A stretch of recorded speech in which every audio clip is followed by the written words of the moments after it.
Jésus avait un protocole avec des épées. Vous ne comprenez toujours pas. Il était donc un planificateur stratégique. Mais si vous voyez cela, vous ne comprendrez jamais pourquoi il a dit à ses disciples, ayez une épée. Luc 13, 33. Néanmoins, il faut que je marche aujourd'hui, demain, et le jour suivant. Et car il ne peut arriver qu'un prophète périsse hors de Jérusalem. Jésus a dit, je ne veux pas mourir hors de Jérusalem. Donc si nous ne sommes pas arrivés à Jérusalem et que je meurs ici, le ministère est terminé. Alors trouvez des épées pour me défendre là-bas. Maintenant, vous avez un problème parce que c'est Jésus, le Fils de Dieu. Comment peut-il avoir besoin de protection? Comment peut-il dire que je mourrai avant mon heure? Jésus savait qu'il pouvait mourir avant son heure. Oh, mais non, vous avez un problème parce que vous êtes trop spirituel. Il dit donc, je vais aller à Jérusalem, mais je peux être tué à Jérusalem avant d'arriver à Jérusalem. Alors qu'est-ce qu'on fait? Acheter des épées. Imaginez qu'il savait que sa vision avait besoin de protection. Vous avez donc trouvé une équipe pour votre entreprise. Puis vous passez à un autre niveau. Vous les avez formés, ou plutôt, vous avez juste cherché des gens en haillons prêts à faire des affaires, prêts à partir. Oh, mon ami, mon cousin, peu importe, ça ne marche pas. Certains d'entre vous, chrétiens, pensent que si vous avez un fleuriste au coin de la rue et qu'un musulman a un fleuriste au coin de la rue, je vais acheter chez vous. Non, j'achète chez celui qui a de bonnes fleurs. Il ne s'agit pas de miséricorde.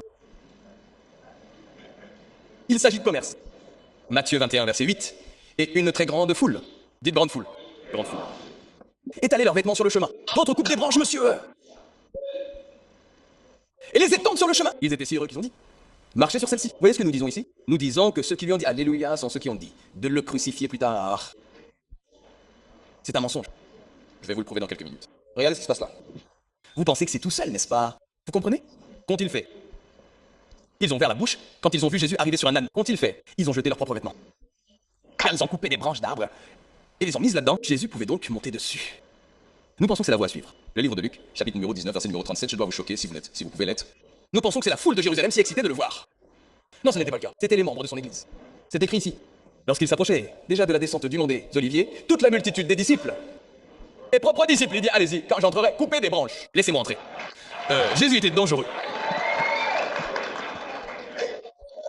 Je sais ce que vous pensiez. Vous pensiez que les habitants de Jérusalem étaient excités de voir Jésus? Jamais. Il avait tout prévu. Je vous parle!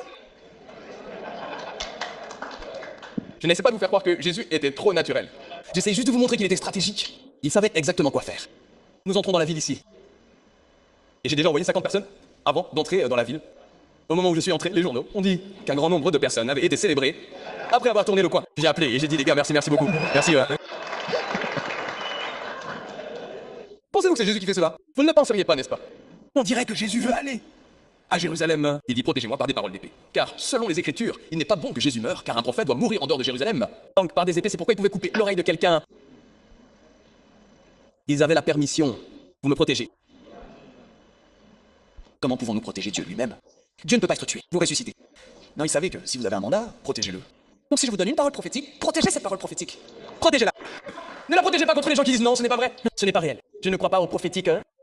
Asseyez-vous. À moins que le prophétique ait dit je vais mourir. Et maintenant, vous pouvez accueillir autant de personnes qui en doutent que vous le souhaitez. Mais dire que vous allez devenir multimillionnaire, alors j'ai des gens qui doutent. Pas question. Vous ne pouvez pas douter quand je suis multimillionnaire. J'ai besoin de gens autour de moi. Je la protège. Donc, vous regroupez des personnes qui prendront réellement votre vision au sérieux et qui avanceront avec vous. Je peux me reposer dans ma maison et je connais Provert, PDG, ils se rendent compte, ils font ce qu'ils ont à faire. Je fais bien. Tout ce que j'ai besoin d'entendre, c'est ok, vous pouvez venir exercer votre ministère maintenant. Je fais mon truc et je rentre chez moi. Alors imaginez que chaque étape de Jésus a été planifiée, dès la naissance, pour un impact maximal. Il fallait qu'il fasse le maximum d'écoute, qu'il ait le maximum d'impact sur l'entrée dans la ville. Il en avait besoin, mais il n'est pas allé dans la ville, étape par étape. Étape par étape. Je suis venu ici pour dire qu'il y a toujours un moment où il faut réaliser qu'après avoir gagné tout cet argent, je voyage maintenant en jet. Maintenant j'ai besoin d'un nouveau jet, j'en ai besoin d'un plus gros. J'ai besoin que celui-ci en ait un nouveau qui arrive. Maintenant c'est juste. Gloutonnerie spirituelle. En ce qui concerne l'argent, vous êtes un glouton envers l'argent. Mais vous n'avez besoin de rien d'autre dans la vie. Alors, ciblez votre argent. Pourquoi j'ai besoin d'argent? Et assurez-vous que Dieu soit impliqué dans l'argent. Alors vous dites, je suis là parce que je gagne de l'argent pour le royaume de Dieu. Devinez quoi, ça a tout changé. Vous avez donc maintenant de l'argent avec une mission.